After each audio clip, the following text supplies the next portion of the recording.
कृषि उपज से आत्मनिर्भरता। इन्वेस्टमेंट छोटे शहरों में भी आए, आय को दुगना करने में सक्षम है।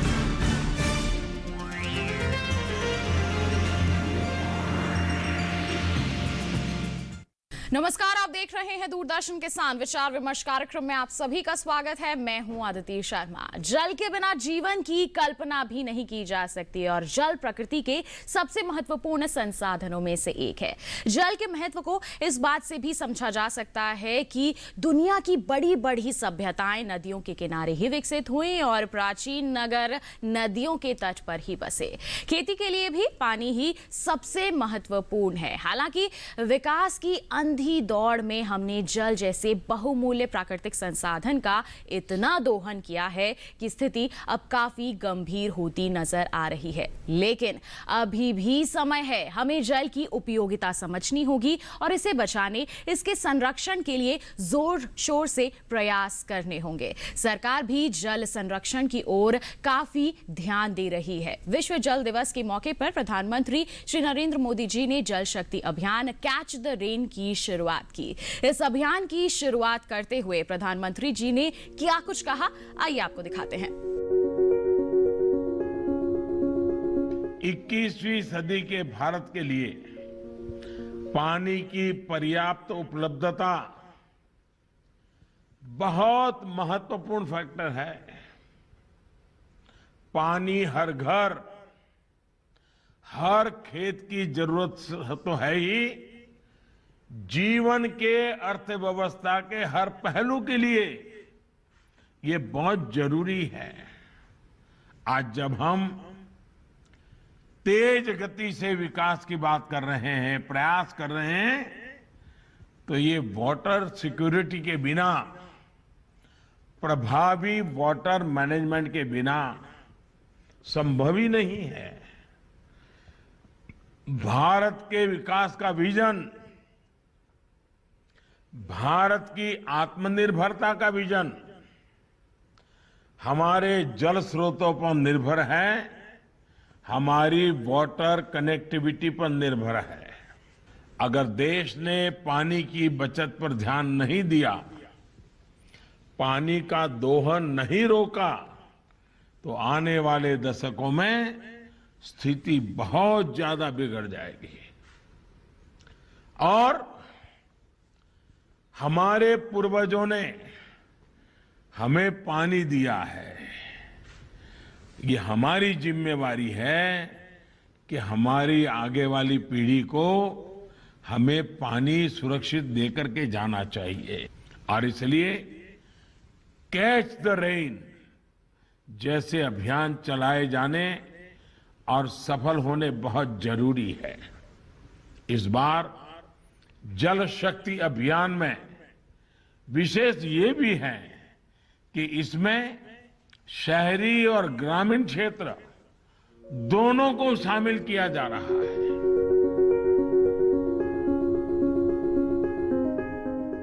आपने देखा कि जल प्रबंधन और खासकर वर्षा जल संचयन को लेकर सरकार कितनी प्रतिबद्ध है। तो क्या है जल शक्ति अभियान कैच द रेन, इसके तहत किस तरह से जल संरक्षण किया जाएगा, इस अभियान में कितना खर्च आएगा, क्या रणनीति होगी, और साथ ही साथ तमाम पहलुओं पर आज के हमारे इस कार्यक्रम में हम करेंगे विचार विमर्श। तो आइए बता दें आपको कि जल शक्ति अभियान कैच द रेन पर बातचीत करने के लिए हमारे साथ हमारे विशेषज्ञ मौजूद हैं। सबसे पहले आपका परिचय करवा देते हैं। हमारे साथ इस वक्त लाइव जुड़े हुए हैं नमामि गंगे के महानिदेशक राजीव रंजन जी। बहुत बहुत स्वागत है राजीव जी आपका। साथ ही साथ आपको बता दें हमारे साथ स्टूडियो में भी हमारे विशेषज्ञ मौजूद हैं। मनु भटनागर जी हमारे साथ मौजूद हैं, जो प्रिंसिपल डायरेक्टर हैं natural heritage division of INTACH के। आपका बहुत बहुत स्वागत है भटनागर जी। और साथ ही साथ आपको बता दें इस वक्त स्टूडियो में हमारे साथ मौजूद हैं जी अशोक कुमार जी, जो एडिशनल सेक्रेटरी हैं जल शक्ति मंत्रालय, मिशन डायरेक्टर हैं नेशनल वाटर मिशन के। और साथ ही साथ हमारे साथ चर्चा में शामिल हो रहे हैं अविनाश मिश्रा जी, जो नीति आयोग के सदस्य हैं। आपका भी बहुत बहुत स्वागत है। सभी का बहुत बहुत स्वागत करना चाहूंगे हमारे कार्यक्रम में। और साथ ही साथ राजीव जी हमारे साथ लाइव जुड़े हुए हैं, आपका भी बहुत बहुत स्वागत है। तो बिल्कुल आज के हमारे इस कार्यक्रम की हम चर्चा की शुरुआत करें, जाने कि किस तरह से जल शक्ति अभियान जल संरक्षण में अहम भूमिका निभा सकता है। उससे पहले आइए आपको दिखा देते हैं हमारी एक खास रिपोर्ट।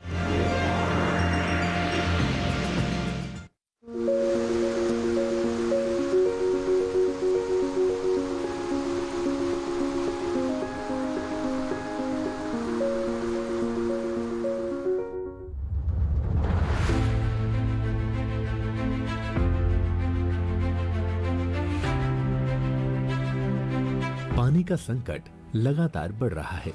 सभी जगह पानी का संकट और उसे दूर करने के उपायों पर मंथन भी किया जा रहा है। जल एक दुर्लभ प्राकृतिक संसाधन है जो जीवन, जीविका, खाद्य सुरक्षा और निरंतर विकास का आधार है। ऐसे में जल संरक्षण और संचयन काफी जरूरी है। वर्षा जल की बात करें तो हमारे देश में बारिश का सिर्फ 8% ही संचय हो पाता है, बाकी बेकार चला जाता है। लेकिन हमें वर्षा के जल को बेकार नहीं जाने देना है, बल्कि बारिश के पानी का संचयन करना है। सरकार भी इस दिशा में काफी सराहनीय कार्य कर रही है। विश्व जल दिवस के मौके पर प्रधानमंत्री श्री नरेंद्र मोदी जी ने जल शक्ति अभियान कैच द रेन की शुरुआत भी की है। इस अभियान के तहत बारिश के पानी को सुरक्षित रखने के अभियान को आम लोगों तक फैलाने की कोशिश की जा रही है। इस अभियान का मकसद वर्षा जल के संचयन को सुनिश्चित करने के लिए सभी संबंधित हितधारकों को सक्रिय करना है, जिससे वो अपने अपने क्षेत्रों के मौसम और भूगर्भीय संरचना के हिसाब से वर्षा जल संचयन के लिए जरूरी निर्माण कार्य कर सकें। ये अभियान देश भर के ग्रामीण और शहरी क्षेत्रों में एक साथ कैच द रेन यानी जहां भी जब भी संभव हो वर्षा का जल संग्रह करें शीर्षक के साथ चलाया जाएगा। इस अभियान को मॉनसूनी वर्षा की शुरुआत से पहले और मॉनसूनी वर्षा के मौसम की समाप्ति के बीच 30 मार्च से 30 नवंबर 2021 तक की अवधि में कार्यान्वित किया जाएगा। जमीनी स्तर पर जल संरक्षण में जन भागीदारी के लिए इस अभियान को जन आंदोलन के रूप में शुरू किया जाएगा। जल और जल संरक्षण से जुड़े विभिन्न विषयों पर विचार करने के लिए देश के सभी जिलों की ग्राम पंचायतों में ग्राम सभाओं का आयोजन किया जाएगा। इतना ही नहीं, जल संरक्षण के लिए ग्राम सभाएं जल शपथ भी लेंगी।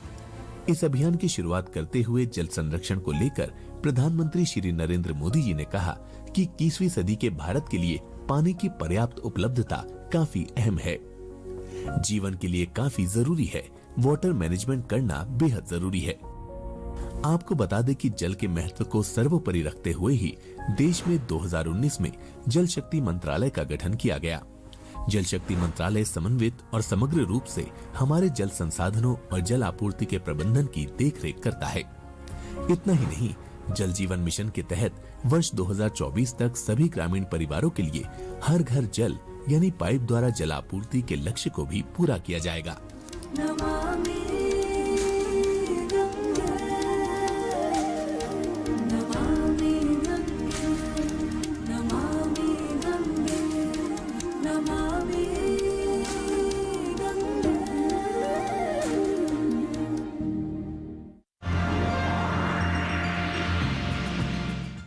तो देखिए, आपने अभी एक खास रिपोर्ट और इस अभियान के बारे में और विस्तार से जाना। आइए इसी पर हमारी चर्चा की हम शुरुआत कर लेते हैं। अशोक कुमार जी हमारे साथ मौजूद हैं, जो एडिशनल सेक्रेटरी हैं जल शक्ति मंत्रालय के। तो उनसे समझते हैं कि जल शक्ति अभियान कैच द रेन की जब हम बात करते हैं तो इसके बारे में आप क्या कहेंगे? हमारे दर्शकों को आप विस्तार से बताएं। जल शक्ति अभियान का टैगलाइन है catch the rain where it falls when it false.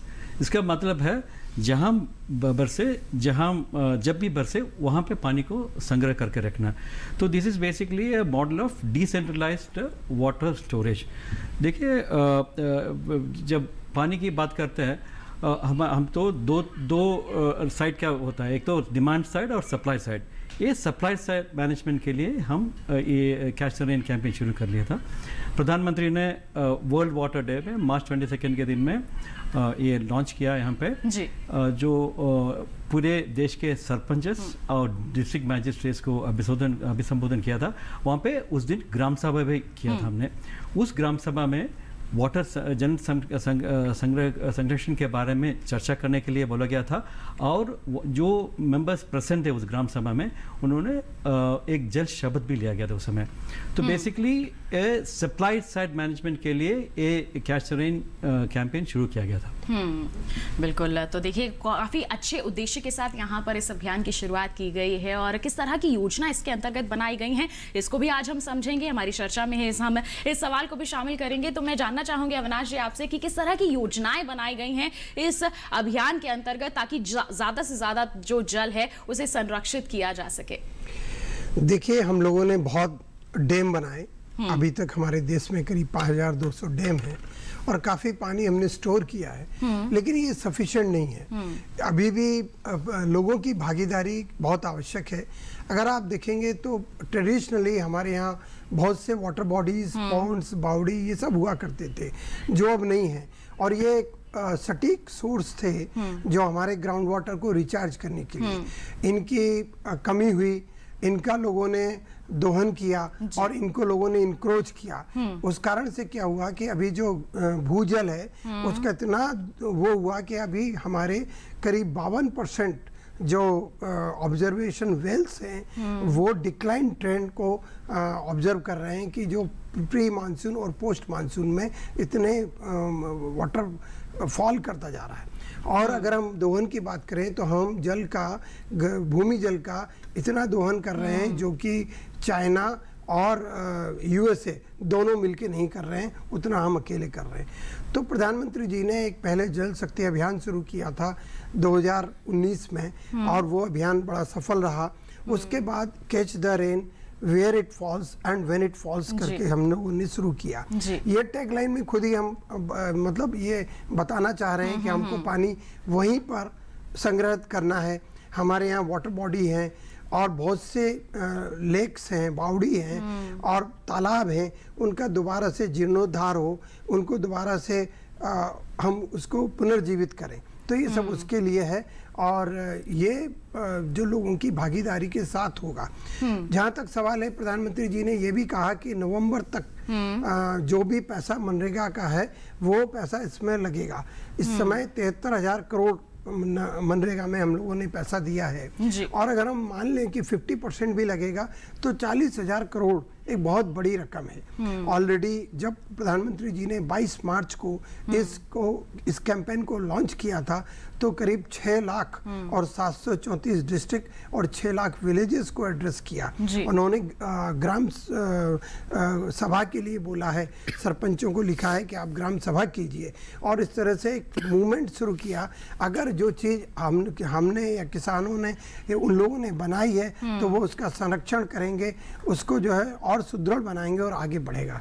तो ये कैच द रेन का हुआ जी। तो कई तरह की योजनाएं इसके अंतर्गत बनाई गई हैं कि लोग ज़्यादा से ज़्यादा जागरूक हो सके, जल की महत्ता को समझ सके और ज़्यादा से ज़्यादा जल को हम संरक्षित कर सके। नाम ही है कैच द रेन। तो वर्षा के जल का संरक्षण यहाँ पर किस तरह से किया जा सकता है, कितना ज़रूरी है, ये हमें समझने की ज़रूरत है। राजीव जी हमारे साथ लाइव जुड़े हुए हैं, उनका रुख करना मैं यहाँ पर चाहूँगी। राजीव जी, आपसे जानना चाहेंगे हम कि जब हम बात करते हैं कैच द रेन की, तो हमारे चाहे हम किसानों की बात कर ले, चाहे आम लोगों की ही बात कर ले, कितना ज़रूरी है उनके लिए ये समझना कि हमें वर्षा जल का संरक्षण करना है? ये अत्यंत ही आवश्यक विषय है।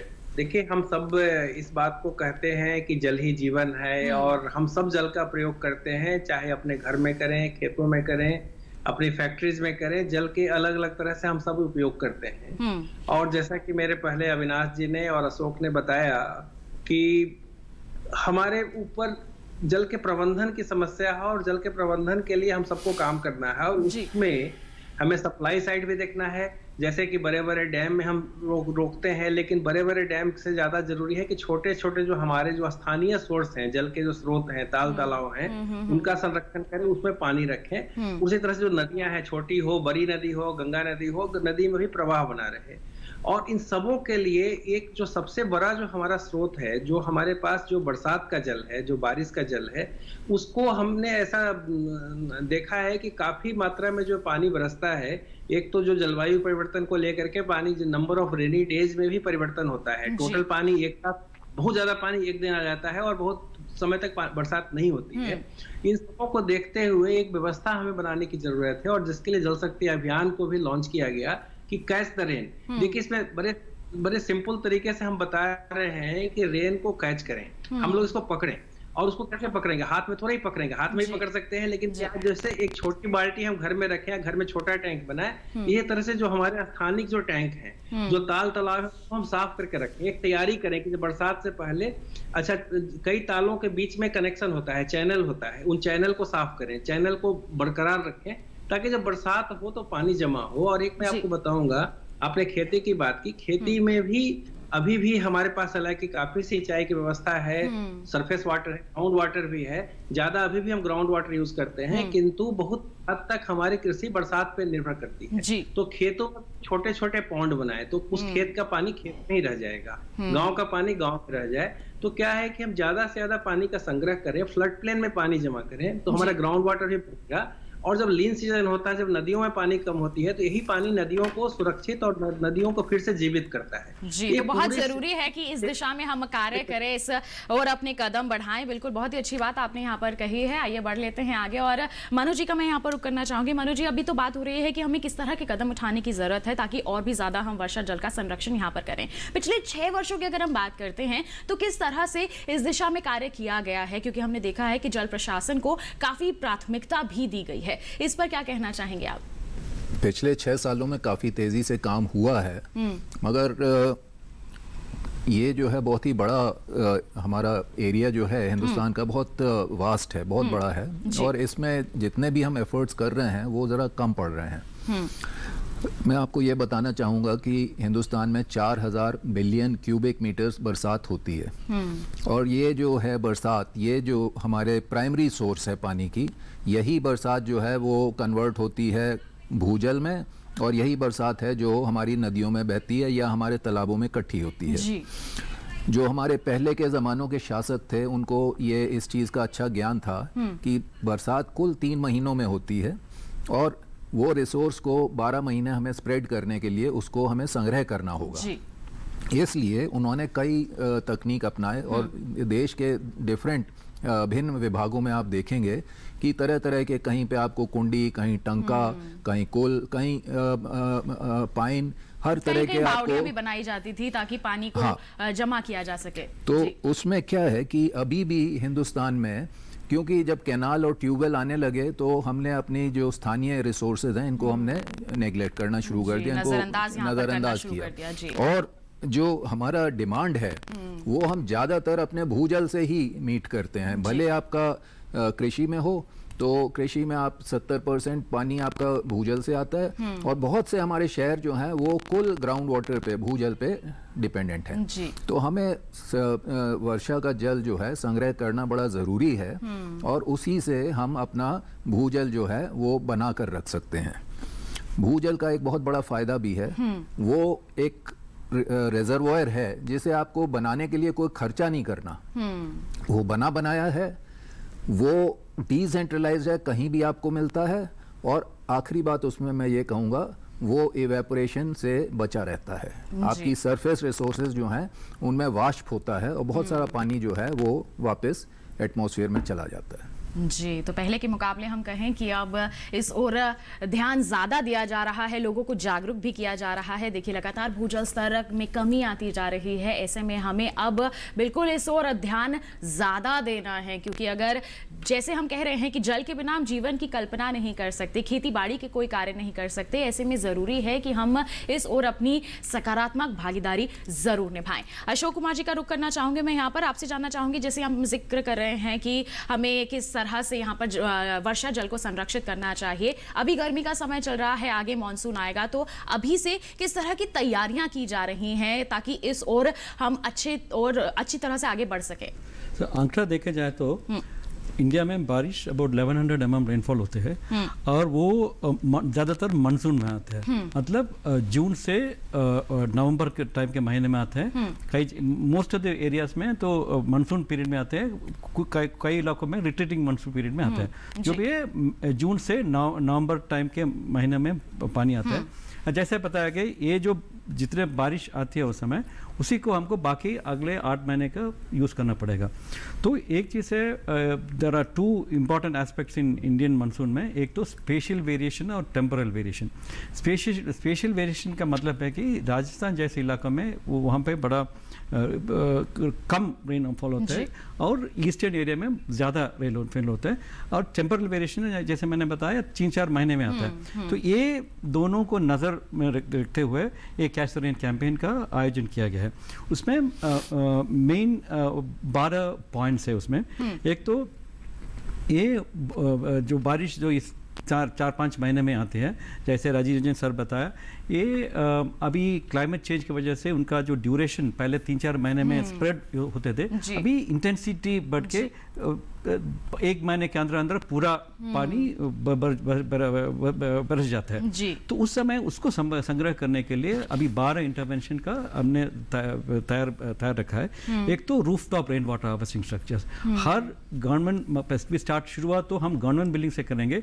हर स्कूल, आंगनवाड़ी, पीएचसी और गवर्नमेंट ऑफिसेस में सब जगह पे roof top rain water harvesting structure बनाए। दूसरा, उसके कॉम्पाउंड में वाटर हार्वेस्टिंग पिट्स बनाए।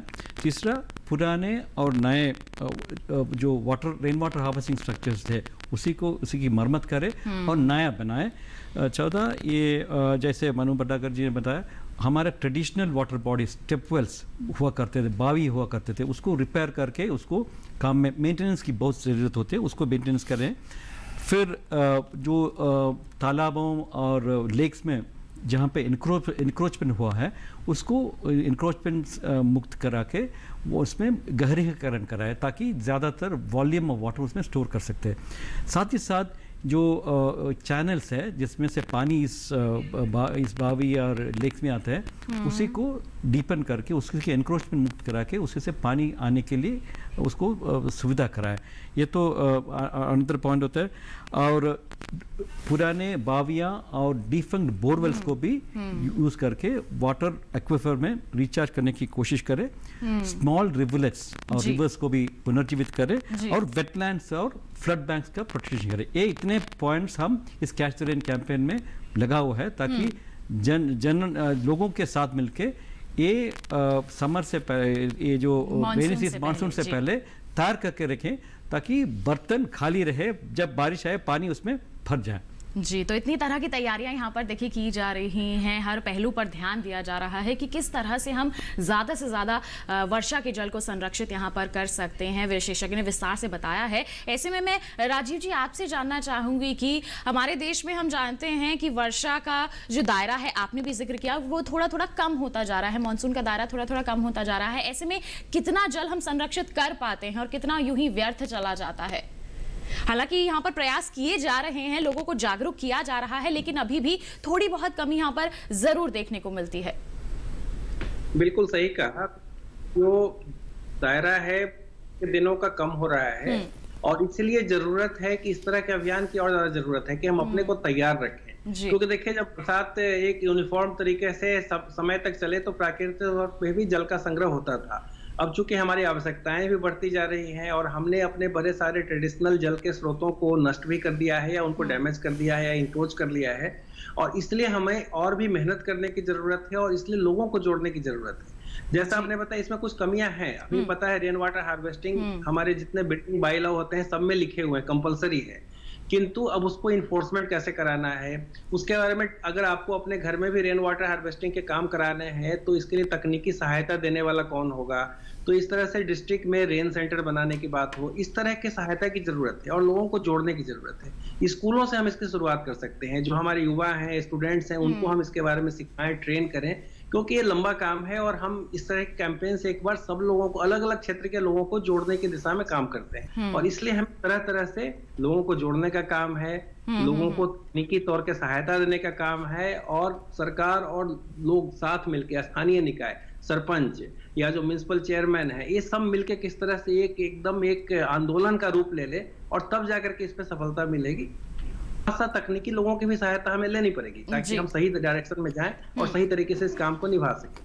जी बिल्कुल, तो सबको मिलकर यहाँ पर आगे आना होगा। अगर हम मिलकर इस दिशा में आगे बढ़ेंगे तो निश्चित तौर पर हम आगे चलकर सकारात्मक बदलाव जरूर देखेंगे और जल संरक्षण की जो हम कह सकते हैं दिशा में अच्छी सफलता हासिल यहाँ पर जरूर करेंगे। अविनाश जी, आपसे जिक्र करना चाहूंगी मैं अब राज्य सरकारों की भूमिका का। जैसे राजीव जी ने कहा कि सबको मिलकर यहाँ पर काम करना होगा, तभी हम कुछ बदलाव देख पाएंगे। तो ऐसे में जल शक्ति अभियान में राज्य सरकारों की जो भूमिका है उस पर क्या कहेंगे आप? देखिए, राज्य सरकारों की प्रमुख भूमिका है क्योंकि जल जो है वो राज्य का विषय है और उस हिसाब से सारा ये जो जल शक्ति अभियान वगैरह जो भी है, इस केंद्र सरकार से एक तरह से एडवाइजरी है कि हम एक सलाह दे रहे हैं, और ये सारा काम तो राज्य सरकारों ने उनके जिला स्तर पर और उनके पंचायत और ग्रामीण स्तर पर करना है।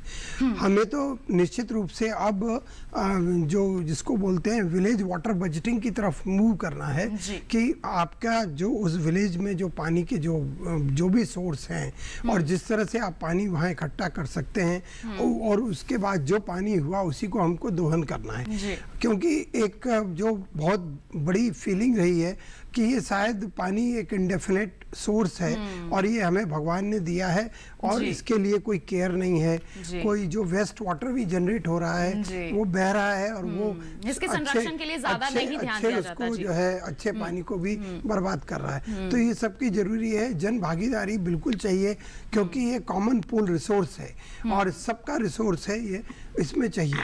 आप देखेंगे कि 80 to 85% जो पानी अभी आ रहा है वो भूमि से आ रहा है ड्रिंकिंग के लिए, और 60 to 65% जो पानी आ रहा है जो खेती के लिए वो भी भूमि जल से आ रहा है। तो कहीं ना कहीं एक बड़ा लंबा समय रहा 10-15 साल का, जिसमें हमने सरफेस के पानी को इकट्ठा करना और सरफेस के पानी के लिए अपनी तटस्थता रखी, और उस कारण से अब हमें जो है लोगों की भागीदारी बहुत ज़्यादा चाहिए। प्रधानमंत्री कृषि सिंचाई योजना हमने शुरू की है, हमने वाटरशेड डेवलपमेंट प्रोग्राम के लिए शुरू किया है।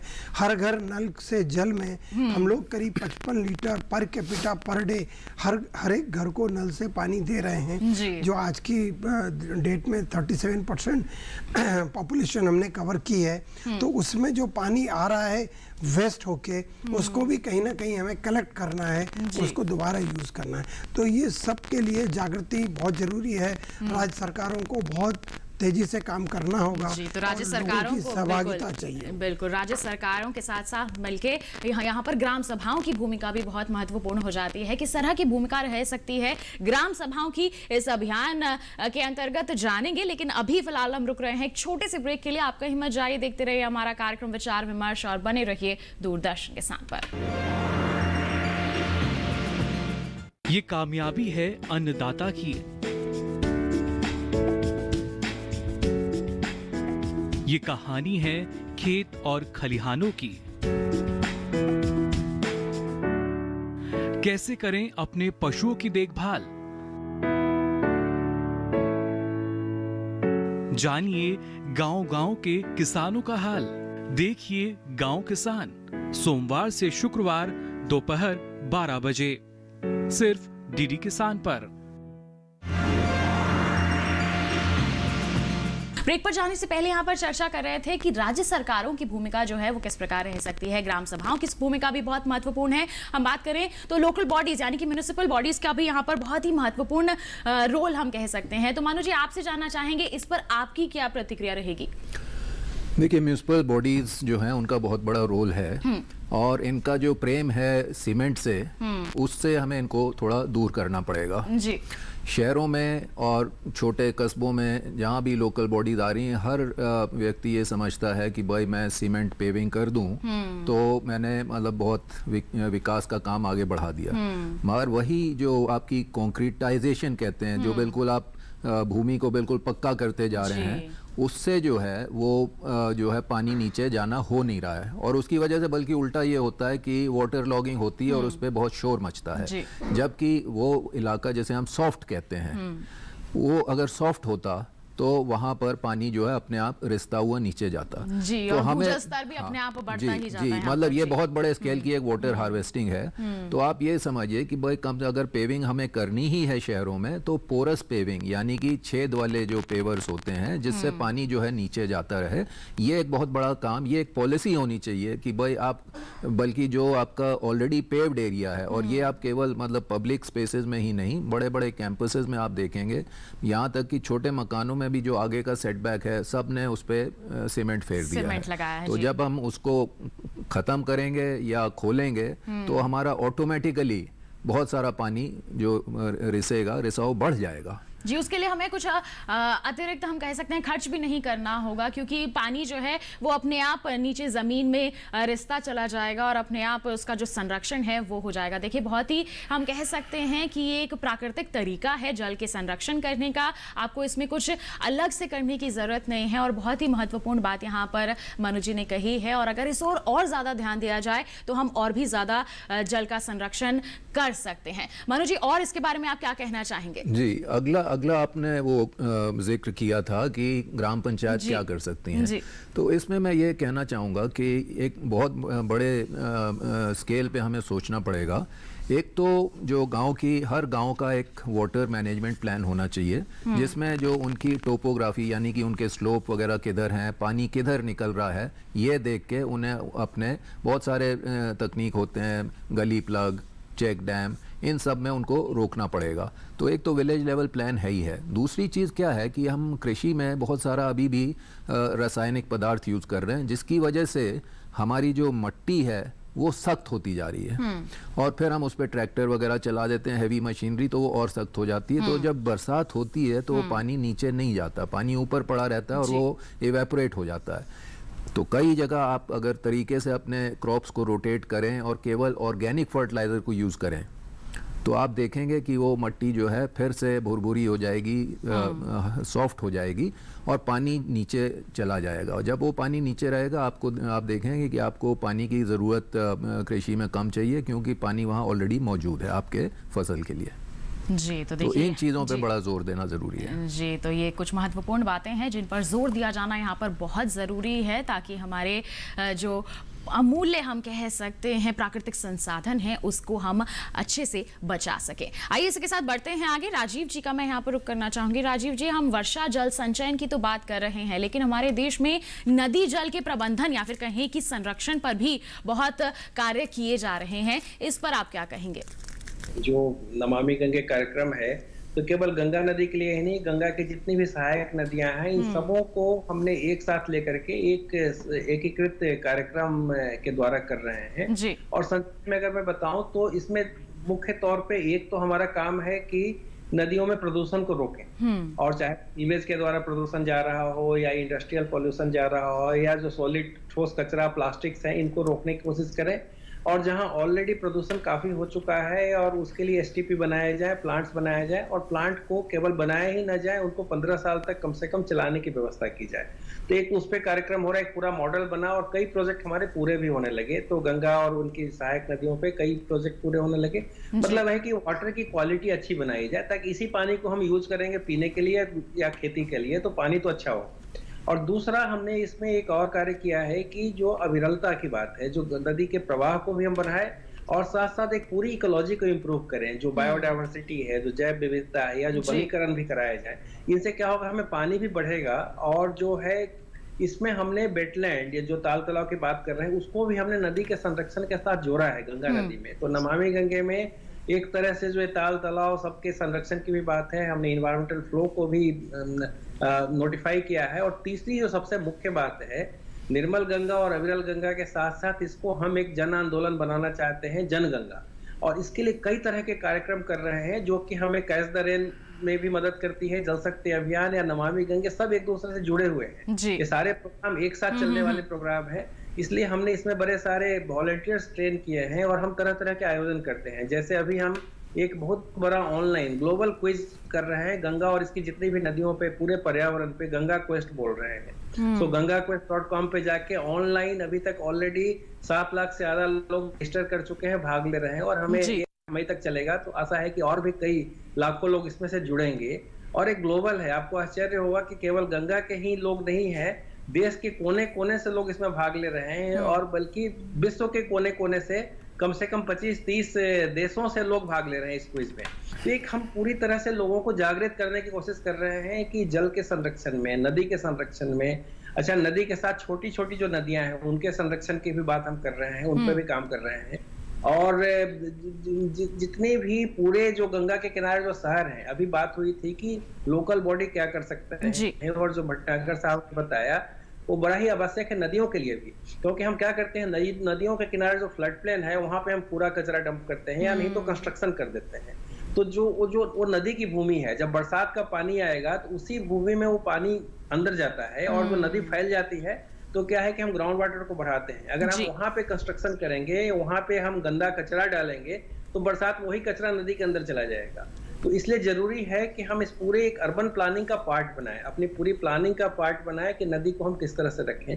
नदियों के किनारे, जैसे गंगा में अभी ऑर्गेनिक फार्मिंग की बात की, 5 किलोमीटर तक हम कोशिश कर रहे हैं कि पूरी गंगा के किनारे किनारे एक ऑर्गेनिक कॉरिडोर बन जाए और उस पर काफी कार्य हो रहा है और काफी उसको स्केल अप भी किया गया है, जिसका फर्क पता चल रहा है। क्योंकि क्या है, जैसे बताया, सॉइल के हेल्थ को हमें बरकरार रखना बहुत जरूरी है। जो हजारों साल में हमारे पास जो उपजाऊ मिट्टी बनी है, उस उपजाऊ मिट्टी को हम अब अगर जिम्मेदारी से नहीं खेती करेंगे तो वो सारी की सारी मिट्टी खराब होती जाएगी, उसका एक फर्टिलिटी कम हो जाएगी। तो हमें इन सब चीजों पे, तो हमारा जो नदी संरक्षण का कार्यक्रम है एक तरह से पूरे बेसिन के हेल्थ को इम्प्रूव करने का कार्यक्रम है। और जिस तरह से हमने काम किया है और गंगा के किनारे के लगभग सारे बड़े बड़े शहरों के प्रोजेक्ट लगभग पूरे भी हो गए हैं, तो उससे लग रहा है कि और इसमें लोग बहुत जुड़े हैं, लोगों का काफी सहयोग मिल रहा है। और जी, लोग जुड़ रहे हैं क्योंकि लोगों के बीच जागरूकता यहाँ पर फैल रही है और लोग नदियों के जल संरक्षण में भी अच्छी भागीदारी यहाँ पर निभा रहे हैं। और देखिए, आपने जैसे जिक्र किया कि यहाँ पर कई अच्छे स्तर पर कार्य भी हो रहे हैं। खेती की यहाँ पर बात की आपने कि खेती में भी लोग अगर थोड़ा सा बदलाव करते हैं तो काफी जल को हम बचा सकते हैं। तो ऐसे में अशोक कुमार जी, आपसे जानना चाहेंगे, जब से मैंने शुरू में कहा था कि हम खेती की तो कल्पना ही नहीं कर सकते अगर पानी नहीं है, क्योंकि पानी बहुत जरूरी है खेती बाड़ी के कार्य करने के लिए। ऐसे में कितना जरूरी हो जाता है कि हमारे किसान भी इस बात को समझें और अपनी जो सिंचाई की पद्धतियां हैं, प्रणालियां हैं, उसमें थोड़ा सा बदलाव यहां पर लाएं। ये एक बहुत बड़ी बात आपने कही, क्योंकि इंडिया में 85 to 90% ऑफ वाटर यूसेज तो खेती में होते हैं। तो देखा जाए तो बाकी जो 11% होता है वो पीने के लिए, पेयजल के लिए और इंडस्ट्रियल यूज के लिए आता है। तो अगर दूसरी बात है कि इंडिया में वाटर यूज एफिशिएंसी जो बोलते हैं, वो एफिशिएंसी क्षमता है वो बहुत कम है, 30% है। जहाँ डेवलप्ड नेशंस में 60 to 70% water, even up to 90%, Israel में तो 92% वाटर यूज एफिशिएंसी होते हैं। हमारे यहाँ पे 30% होते हैं, 30 या 35% वाटर यूज एफिशिएंसी है। तो अगर हम खेती में, जिसमें 85 to 90% वाटर इस्तेमाल किया जाता है, अगर उसमें वाटर यूज एफिशिएंसी बढ़ाएं तो बहुत सारा पानी हमको मिलेंगे, मतलब सेव करके हम दूसरे सेक्टर्स में यूज कर सकते हैं। जैसे 8.85% में से 10% सेव करेंगे तो हमको जितना पानी अभी पेयजल और इंडस्ट्री में यूज करते हैं उतना पानी हम बचा सकते हैं। तो इसके लिए हमने एक नेशनल वाटर मिशन की तरफ से 2019 में एक कैंपेन शुरू किया था। इसका नाम था सही फसल।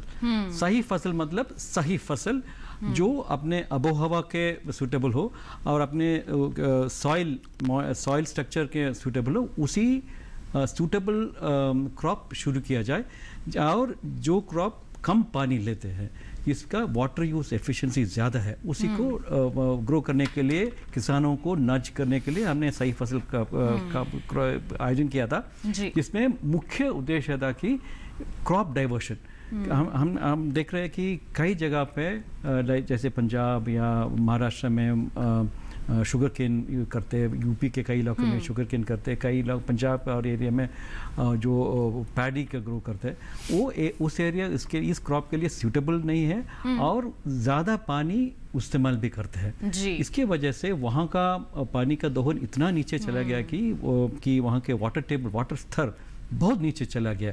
तो हम फार्मर्स को ये बताते हैं कि आप अपने एरिया के सूटेबल जो क्रॉप है और जो कम पानी लेते हैं उसी को क्रॉप में कल्टीवेट कीजिएगी ताकि पानी बच सकते हैं। जी, तो अपने क्षेत्र के अनुसार जो सही फसल है, जो कम पानी में वहां पर अच्छे से पैदावार हो सकती है जिसकी, उसका चयन करेंगे तो यहाँ पर हमारे किसान जल संरक्षण में काफ़ी महत्वपूर्ण भूमिका हम कह सकते हैं निभा सकते हैं। तो ऐसे में अविनाश, आपसे जानना चाहेंगे कि हमारी सरकार ने कई योजनाएं भी बनाई हैं। प्रधानमंत्री कृषि सिंचाई योजना की ही हम बात कर लें, हमारे किसानों को बताया जाता है, कहा जाता है कि आप ऐसी प्रणालियों को अपनाइए जिससे कम पानी में आप अच्छी तरह से सिंचाई भी कर सकें और खेती की अच्छी उपज भी ले सकें, अपनी फसलों की अच्छी उपज ले सकें। लेकिन अभी भी बहुत से किसान ऐसे हैं जो बदलाव के लिए तैयार नहीं है। तो ऐसे में किस तरह की नीतियां बनाने की यहाँ पर तैयारी की जा रही है, या फिर कहें कि हमारे किसानों को जागरूक करने के लिए किस तरह के प्रयास हैं? देखिए, जहाँ तक है कि बहुत से राज्य सरकारों ने जो जल है उसको फ्री कर रखा है, उसके साथ साथ पावर को भी फ्री किया हुआ है। तो जिसके कारण से कि किसानों में उतनी जागरूकता नहीं है जल का उपयोग करने के लिए, और निश्चित रूप से वो जो जल का दोहन कर रहे हैं या जो कैनाल इरिगेशन कर रहे हैं उन सब में उनका उतना एफिशिएंसी इम्प्रूवमेंट नहीं है। भारत सरकार ने माइक्रो इरिगेशन, प्रधानमंत्री कृषि सिंचाई योजना के हिसाब से माइक्रो इरिगेशन की शुरुआत की है, जिसमें कि हर किसान को 45% जो उसकी कॉस्ट है वो दे रहे हैं, और उसके साथ हम प्रमोट कर रहे हैं कि आप ज़्यादा से ज़्यादा माइक्रो इरिगेशन करें। और वैसे भी आप समझें कि सदियों से हम लोग कैनाल बेस्ड डैम और कैनाल बेस्ड इरिगेशन कर रहे हैं। पूरे संसार में काफ़ी बदलाव हो गया है, लेकिन हमारे यहाँ वो बदलाव हो नहीं पा रहा है। तो वो बदलाव न होने के कारण कभी कभी राज्य सरकारों की, प्रदेश सरकारों की, और हो सकता है और भी कई जो सरकारें रही उनकी थोड़ी गलत नीतियां शामिल रहीं, जिसमें कि फ्री जल, फ्री पावर और ये किया। और जो माइक्रो इरिगेशन की चीज़ें हैं उसको कैसे कॉस्ट को मिनिमाइज करें, कैसे उसको मेंटेनेंस किया जाए, वो सबको बढ़ाया नहीं है। तो जी, तो जैसे आप कह रहे हैं कि यहाँ पर जैसे आप कह रहे हैं कि नीतियों में थोड़ा सा अगर बदलाव कर दिया जाएगा, हमारे किसानों को अगर और भी ज़्यादा जागरूक यहाँ पर किया जाएगा, तो हमारे किसान हो सकता है बदलाव को अपना लें और सिंचाई की जो ये अच्छी पद्धतियाँ हैं जिनमें वो कम पानी में अच्छी तरह से सिंचाई कर सकते हैं, अच्छी उपज हासिल कर सकते हैं, इस ओर अपने कदम ज़रूर बढ़ाएं। बिल्कुल मनु जी, आपसे जानना चाहेंगे, एक बात कही जाती है पर ड्रॉप मोर क्रॉप, हमारे किसान समझते हैं लेकिन वही बात है कि अपनाते नहीं हैं। जैसे अविनाश जी ने भी कहा कि थोड़ा सा नीतियों में अगर बदलाव हो जाए तो इस दिशा में अच्छी हम बदलाव और देख सकते हैं। तो इस पर आप क्या कहेंगे? देखिए, किसान जो हैं वो बड़े सोच समझ के आगे बढ़ते हैं। अगर वो किसी क्रॉप के साथ लगे हुए हैं वो इसलिए क्योंकि उस क्रॉप का मार्केट में डिमांड है या मार्केट में रिटर्न है जी। तो अगर हम मार्केट एंगल से अगर हम चेंजेस करेंगे तो वो रिफ्लेक्ट होगा उनके कौन सी फसल वो अपनाते हैं। दूसरा ये है कि जैसे अशोक जी ने बताया, बहुत तरह तरह के टेक्निक्स हैं, माइक्रो इरिगेशन वगैरह तो हैं ही, मगर जैसे पर्माकल्चर है या वाटर कंजर्विंग एग्रीकल्चर है, हमने खुद एक्सपेरिमेंट्स किए हैं और औरों ने भी किए हैं, जिसमें मतलब 40-50% पानी जो है उसकी लागत कम हो जाती है। तो ये अगर हम इन चीज़ों को बढ़ावा देंगे तो किसान अपनाने को तैयार हैं, ऐसी बात नहीं है। तो हमें इन पे ज़्यादा काम करना पड़ेगा, ज़्यादा फील्ड में उतरना पड़ेगा और रिजल्ट आएंगे। जी, अशोक जी आपको जोड़ना चाहेंगे सर जी? एक वेरी इंपॉर्टेंट मुद्दा यहाँ पे है कि अभी हमारा इकोनॉमी मॉनेटाइज्ड इकोनॉमी है, मतलब पुराना बार्टर सिस्टम नहीं है, ये सब पैसे में कन्वर्ट करके मार्केट इकोनॉमी है। तो अगर कोई किसान 80 हज़ार रुपये खर्च करके 1 लाख रुपए का आमदनी मिलता है उसको, मुनाफा तो 20,000 रुपए है।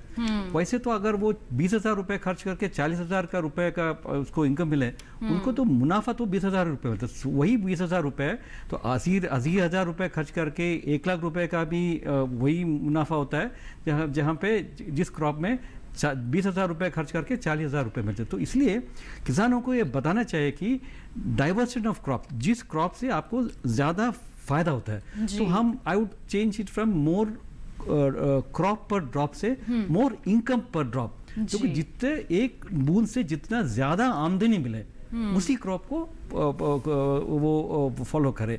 क्योंकि हमारा सबसे प्रॉब्लम इन एग्रीकल्चर में क्या है कि हर डिपार्टमेंट अपने अपने नज़रिया से देखते हैं। मैं अगर पानी की नज़रिया से देखें तो पानी अगर जैसे अविनाश ने बताया, कोई संस्था तो संस्थान को फ्री देते हैं, उसके वजह से ज्यादातर दोहन होता है और पानी बहुत यूज इस्तेमाल करता है। तो अगर हम कम पानी में ज्यादा इनकम मिले, मोर इनकम पर ड्रॉप, वो इंफॉर्मेशन, वो नज़रिया से देखने के लिए किसानों को प्रेरित करे तो बहुत फ़ायदा होगा।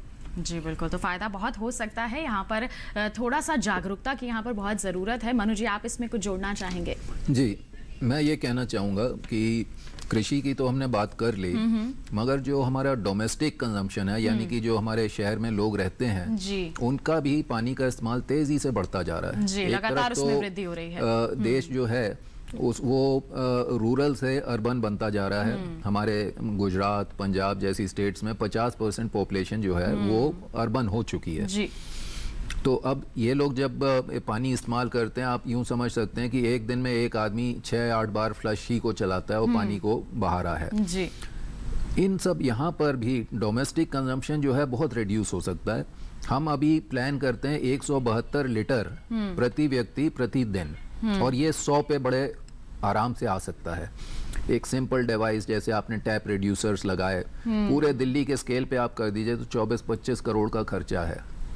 ये एक साल में आपका उतना पानी का इस्तेमाल कम हो सकता है जितना आपको रेणुका डैम से मिलने वाला है। ठीक है, तो ये हमें अपने इस एंगल पे भी काम करना है कि शहर में हम अपना पानी का इस्तेमाल, यानी कि डिमांड साइड पे भी काम करना जरूरी है, नॉट जस्ट सप्लाई साइड। जी, तो हमें दोनों तरफ के पहलुओं को यहाँ पर समझने की और उसके अनुसार ही यहाँ पर कार्य करने की ज़रूरत है। हम खेती की तो बात करते हैं, खेती में तो हम जल का संरक्षण करने की बात कर रहे हैं, साथ ही साथ हमें अपने निजी इस्तेमाल के लिए भी जो हम पानी का इस्तेमाल कर रहे हैं उसमें भी कटौती करनी है। ये करके हम अपनी भागीदारी निभा सकते हैं अपने अमूल्य प्राकृतिक संसाधन को बचाने की दिशा में। बिल्कुल, हमारी ये चर्चा जो है इस दिशा में लगातार जारी रहेगी। अभी रुक रहे हैं हम एक और छोटे से ब्रेक के लिए। आप कहीं मत जाइए, जल्द ही हम हाजिर होंगे। बने रहिए दूरदर्शन किसान पर और देखते रहिए हमारा कार्यक्रम विचार विमर्श।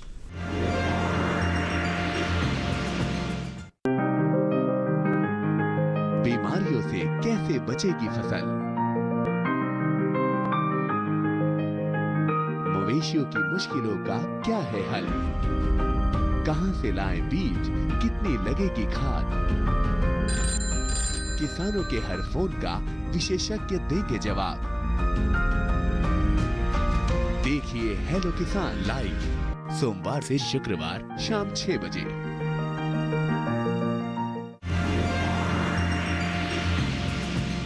ब्रेक के बाद आप सभी का फिर से स्वागत है हमारे कार्यक्रम विचार विमर्श में। चर्चा हमारी जारी है लगातार जल शक्ति अभियान कैच द रेन के संदर्भ में, और लगातार हम यहाँ पर चर्चा कर रहे हैं किस तरह से हम जल का संरक्षण कर सकते हैं, आम जनता इसमें भागीदारी निभा सकती है, हमारे किसान भाई बहन किस तरह से इसमें भागीदारी निभाकर इसको और भी ज्यादा सफल बना सकते हैं। लगातार हम चर्चा कर रहे हैं। आइए रुक कर लेते हैं यहाँ पर राजीव जी का। राजीव जी, हम बात कर रहे हैं कि खेती में किस तरह से हम पानी का जो है संरक्षण कर सकते हैं, उसमें इस्तेमाल में कटौती करके हम यहाँ पर उसको बचा सकते हैं। वर्षा जल की बात करें तो उसका संरक्षण हम किस तरह से करें और खेती में उसका इस्तेमाल किस तरह से किया जाए, क्या पूरा कोई एक सिस्टम बनाने की यहाँ पर जरूरत है? देखिए, हमने इसके पहले काफी चर्चा की कि खेती में अगर हम थोड़ा भी पानी बचा लें, क्योंकि अभी हम बहुत यूज करते हैं, इनएफिशिएंट यूज करते हैं, अगर 5-10% भी 5% भी अगर हम बचाएं तो बहुत हमें फर्क पड़ेगा। और खेती में पानी को लाने के लिए जो आपने कहा बरसात से जोड़ें, तो एक्चुअली किसानों के पास कई जगहों पे ट्रेडिशन भी रहता है, हम फार्म पॉन्ड बना सकते हैं, खेतों के अंदर ही छोटे छोटे पॉन्ड बना सकते हैं, एक 4-5 खेतों को मिला के भी एक पॉन्ड बना सकते हैं। तो क्या हमें छोटे छोटे कई इस तरह के संग्रह के चीजों को बनाने की जरूरत पड़ेगी, और साथ साथ खेती की एक पूरी पद्धति में किस तरह के क्रॉप लगा रहे हैं, और जैसा कि बताया कि लोगों को जो चीज मार्केट लगता है, हमें खेती में इन चीजों को करने के लिए देखिए हमें लगता है कि एक्सटेंशन वर्क हमें काफी स्ट्रांगली करना पड़ेगा। मतलब लोगों के पास जाके उनके साथ करके पूरा डेमोन्स्ट्रेशन करना पड़ेगा, और फिर उनको ये दिखाना पड़ेगा कि अच्छा कई इस तरह के पानी को हम रीयूज भी कर सकते हैं, कैसे इस तरह के चीजों को हम यूटिलाइज कर सकते हैं। और साथ साथ जो खेती की बात हम अगर करते हैं ना, तो हमारे खेती के साथ जो बड़े सारे एलाइड चीजें भी होती हैं। कई जगहों पे अगर आप देखेंगे तो वहाँ पे खेती के साथ जो पॉन्ड होते हैं, छोटे पॉन्ड होते हैं, वहाँ लोग मछली पालन भी करते हैं जी। तो इस तरह की जो कई जगह पे हॉर्टिकल्चर से रिलेटेड चीजें होती है, तो एक हमें पूरा एक एलाइड सिस्टम, या जो पशु हैं, मवेशी हैं, उनके साथ भी जोड़ करके पूरी इकोनॉमी को किस तरह से ओवरऑल हम वाटर तो कंजर्व करें ही और उनकी इनकम भी बढ़ती जाए, तो उनको लगेगा कि हम इस चीज को कर सकते हैं। और हम खेती पे तो बातें कर रहे हैं, और इसके पहले हमने अपने निजी उपयोग में भी कहा डिमांड साइड में, एक हम और भी डिमांड साइड में करना पड़ेगा। पानी का उपयोग हमें रीयूज पे ध्यान देना पड़ेगा। क्या होता है, हम हर जगह फ्रेश पानी यूज करते हैं, हर एक पर्पस के लिए फ्रेश पानी की जरूरत नहीं पड़ती है। जो फ्रेश पानी है वो बहुत ही लिमिटेड है। जैसा कि हम सबको पता है कि हमारे देश में दुनिया का केवल 4% फ्रेश पानी है और दुनिया का 18% पॉपुलेशन है। तो हमें पानी को कम यूज करके रीयूज पे ध्यान देना पड़ेगा। कई जगहों पे इंडस्ट्रीज में ऐसी पॉलिसीज कई राज्यों में है कि इंडस्ट्री के लिए तो केवल हम फ्रेश पानी देते ही नहीं है, reuse of treated waste water देते हैं। ऐसी कई चीजों को हमें गांव में भी करना पड़ेगा। गांव का भी रूप शहरों की तरह से होता जा रहा है, बड़े गांव में भी शहरीकरण की प्रक्रिया चलती है जी। तो इससे हमें इन सबों को मिला करके किसानों के साथ बात करना पड़ेगा, बाकी लोगों के साथ भी गांव में बात करना पड़ेगा, शहरों में बात करना पड़ेगा, और धीरे धीरे उनके समझने में और उनके व्यवहार में परिवर्तन लाना पड़ेगा, जो कि एक लेवल पे आ भी रहा है। इन सब अभियानों क्या हो रहा है, एक बड़े स्तर पे इनका लॉन्च जब किया जाता है, जब माननीय प्रधानमंत्री जी के स्तर पे इनकी चर्चा होती है, तो स्वभावतः इसकी ये बात दूर दूर तक जाती है, पूरे देश में लोगों तक पहुंचती है जी। तो लोग जागरूक भी होते हैं इस दिशा में जी, बिल्कुल। तो हमारे जो ग्रामीण क्षेत्रों की बात कर लें चाहे शहरों की बात कर रहे हैं, लोग जागरूक हो रहे हैं, इस दिशा में अपनी भागीदारी निभा भी रहे हैं, लेकिन फिर वही बात कहेंगे कि अभी भी और ज्यादा हमें सतर्क रहने की जरूरत है, इस दिशा में कार्य करने की जरूरत है। जैसे राजीव जी ने कहा, अशोक कुमार जी, की तालाब बना सकते हैं हमारे किसान, छोटे छोटे और भी जरिए अपना सकते हैं जिससे वो वर्षा के जल का संरक्षण करें। तो ऐसे में क्या उन्हें सरकार की तरफ से किसी तरह की आर्थिक सहायता दी जा रही है? क्योंकि अगर आर्थिक सहायता मिल जाएगी तो हमारे किसान और भी ज्यादा इस ओर अग्रसर होंगे। देखिए, जैसे राजीव सर ने बताया, किसान भाई बहन हम हमारे इस कैंपेन में बहुत योगदान दे सकते हैं। एक तो जैसे सप्लाई साइड मैनेजमेंट में अगर वो अपने खेत में तालाब बनाए, वो कैचरेन में भी वही होते हैं, खर का पानी वहीं पे रहने, तो अपने फार्म पॉन्ड्स बनाए और वाटर रीयूज करे। मतलब जैसे मनु जी ने कहा था, वो अब शहरीकरण हो रहा है एंड अर्बनाइजेशन से वहाँ पे पानी पे यूज़ करते पानी ड्रिंक करने के लिए, बट वहाँ से 80% कम्स बैक एज स्वेज। ये स्वेज वाटर हम ट्रीट करके इरिगेशन में यूज़ कर सकते हैं। तो एक वाटर सब्स्टिट्यूशन है, जो जैसे अच्छे पानी ये जो नदियाँ और ट्यूबवेल से लेके वो वहाँ इरिगेट करते हैं, उसके जगह हम ये जो ट्रीटेड वाटर वो स्वेज से आता है उसी को यूज़ करेंगे तो बहुत सारा पानी हम बचा सकते हैं। तो सप्लाई साइड में ये दो चीज़ हो गया। और डिमांड साइड में फार्मर्स क्या कर सकते हैं, एक तो क्रॉप डाइवर्शन कर सकते हैं, जो क्रॉप्स कम पानी लेते हैं उसी की यूज़ कर सकते हैं। अगर वो वही क्रॉप का इस्तेमाल करना चाहते हैं then they can go for better technologies, जैसे लेसर लेवलिंग होता है और सीरी टाइप जैसे टेक्निक्स आ गया है, जिसके वजह से पैडी में भी कम पानी यूज करने के लिए कम जल में भी धान की अच्छी तरह से टेक्नोलॉजी यूज कर सकते हैं, एग्रीकल्चर प्रैक्टिसेस चेंज कर सकते हैं, क्रॉप डाइवर्शन कर सकते हैं। ये सब करने से दोनों डिमांड साइड और सप्लाई साइड मैनेजमेंट करने में बहुत सारे योगदान दे सकते हैं। अविनाश जी, आपकी राय जानना चाहेंगे जल प्रबंधन पर। आप हमारे सभी दर्शकों और साथ ही साथ खासतौर पर हमारे ग्रामीण क्षेत्र के जो हमारे किसान भाई बहन हैं उन्हें क्या कहना चाहेंगे? देखिए, जहाँ तक जल प्रबंधन का सवाल है, मैं एक छोटा सा उदाहरण देना चाहूँगा कि चाइना में आज 700 BCM वाटर यूज़ होता है, हम लोग भी 700 BCM वाटर यूज़ करते हैं। चाइना का प्रोडक्शन, एग्रीकल्चर प्रोडक्शन हमसे ज़्यादा है, उनका इंडस्ट्रियल प्रोडक्शन हमसे ज़्यादा है, और उनका इकोलॉजी और सबके लिए भी फ्लो हमसे ज़्यादा वो करते हैं।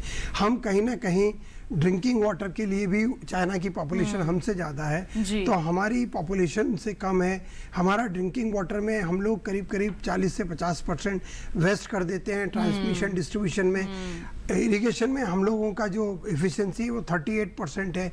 हम लोगों का जो इंडस्ट्रियल प्रोडक्शन है, जो एक यूनिट यहाँ प्रोड्यूस होती है वो 300 टाइम्स ज़्यादा पानी लेती है अगर ग्लोबली और कहीं प्रोड्यूस होती है। तो ये सब चीज़ों के लिए जागृति की आवश्यकता है। और जहाँ तक सवाल है, बहुत सी स्कीम्स हैं, फार्म पॉन्ड की भी स्कीम है जिसमें कि हम किसानों को खेत में पानी के लिए पैसे दे सकते हैं। माइक्रो इरिगेशन के लिए भी स्कीम है। प्रधानमंत्री कृषि सिंचाई योजना में repair, renovation, restoration of water bodies की है। और जैसा कि मैंने शुरू में भी कहा था कि हम लोगों के पास नवंबर तक खर्च करने के लिए करीब 40,000 करोड़ रुपए है, तो काफ़ी पैसा होता है। लोगों तो हमारे किसानों को भी यहाँ पर आर्थिक सहायता मिल सकती है। आगे बढ़ के काम करने की आवश्यकता है। बिल्कुल। मनु जी, आपकी भी यहाँ पर प्रतिक्रिया लेना चाहेंगे इस संदर्भ में। ऐसा है कि जो बरसात है वो हमारे पहाड़ी इलाकों पे या जो उठे हुए इलाके हैं, छोटे पहाड़ भी हैं, हमारे अरावली हैं, विंध्यास हैं, सतपुराज हैं, इन सब में बरसात पड़ती है। अब हो क्या रहा है कि हम बहुत सी ये पहाड़ियों को काट रहे हैं, इनमें इनको हम गिट्टी बना रहे हैं, एग्रीगेट। और कई जगह जो है क्योंकि वेजिटेशन हमने हटा दी है, पेड़ पौधे हमने हटा दिए हैं, तो इनकी मिट्टी जो है बहे जा रही है। जो बरसात का पानी है वो इस मिट्टी में ही रहता है। जो ऊपर से बह गया वो बह गया, मगर बहुत सारा पानी रिस्क है वो मिट्टी में रहता है, वो नीचे के पत्थर में नहीं रहता। तो हमारे को बहुत बड़ी ज़रूरत है कि हम उस पर दोबारा पौधाकरण करें, रोपाकरण करें, ताकि मिट्टी अपनी जगह मौजूद रहे। क्योंकि जब वो पानी उस मिट्टी में रहेगा तो धीरे धीरे रिस्क के नीचे के तालाबों और नदियों में आएगा। अगर खुला मतलब नंगा पहाड़ होगा तो वो ज़रा भी पानी रोक के नहीं रखेगा। और ये मैं देख रहा हूँ कि कई जगह ऐसा हो रहा है कि हमारे पहाड़ जो हैं बिल्कुल नंगे होते जा रहे हैं। तो एक चीज़ तो मैं ये कहूँगा। दूसरी चीज़ ये है कि जो हमारा मानसून का पैटर्न है, और ये बातें जो हैं ये इंडिविजुअल लेवल की नहीं है, ये स्टेट और नेशन पॉलिसी की बातें हैं। जो हमारे मानसून की विंड्स हैं, जो हवाएं हैं, जो बे ऑफ बंगाल से चलते हुए पानी नॉर्दर्न प्लेन्स पे लाती हैं, ये यहाँ हमारी अरावली पर्वत श्रृंखला पे रुकती हैं, उनसे टक्कर खाती हैं। इसलिए हमारा जो उसका पूर्वी भाग है वहाँ पे बरसात अच्छी होती है, और जो उसके पश्चिमी तरफ है वो डेजर्ट है, रेगिस्तान।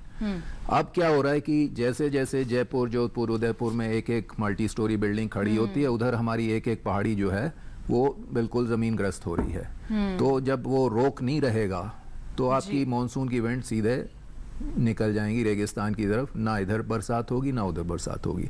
तो ये सारी चीज़ें हमें बड़ा ध्यान रखना है। दूसरा एक और मैं एक चीज़ कहना चाहूँगा कि बड़े हम लोग उससे चलते हैं कि भाई बहुत लंबे उस पे पैमाने पे हम पेड़ पौधे लगा रहे हैं रेगिस्तान में। हिंदुस्तान का जो मॉनसून है वो, क्योंकि जो रेगिस्तान जो है जब गर्म होता है तो एक वो वैक्यूम क्रिएट करता है और वो पानी से भरी हवाओं को खींचता है अपनी तरफ, और इसी से हमारे नॉर्दर्न प्लेन्स पे बरसात होती है।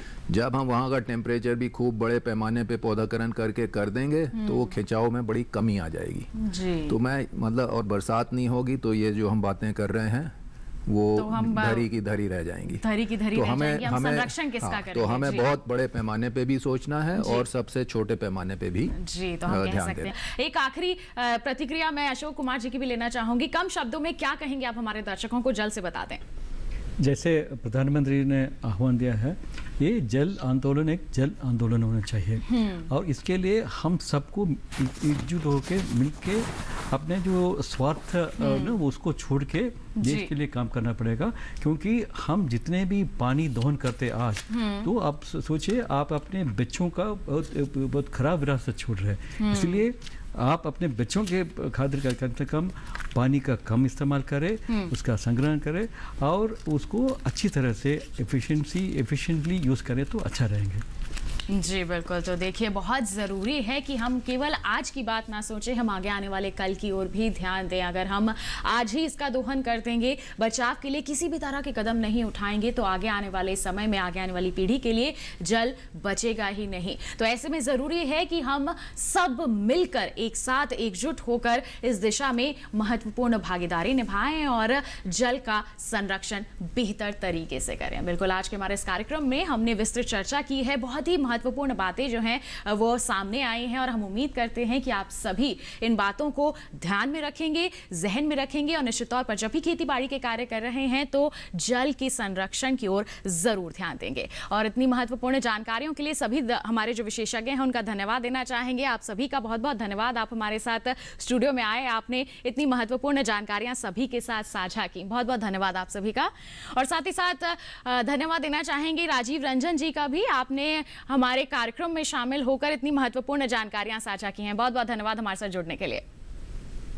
तो बिल्कुल किसान भाइयों बहनों, आज के हमारे इस कार्यक्रम विचार विमर्श में आपने जाना जल के महत्व के बारे में, उसके संरक्षण के बारे में और जल शक्ति अभियान कैच द रेन के बारे में। हम उम्मीद करते हैं कि इसको आप जानकर और भी ज्यादा इसको अपने लिए फायदेमंद जरूर बनाएंगे। आज के लिए इतना ही। अगले सप्ताह मुलाकात होगी आपसे, एक नए विषय पर करेंगे विचार विमर्श। तब तक के लिए हमें दीजिए इजाजत। आप बने रहिए दूरदर्शन किसान पर। नमस्कार।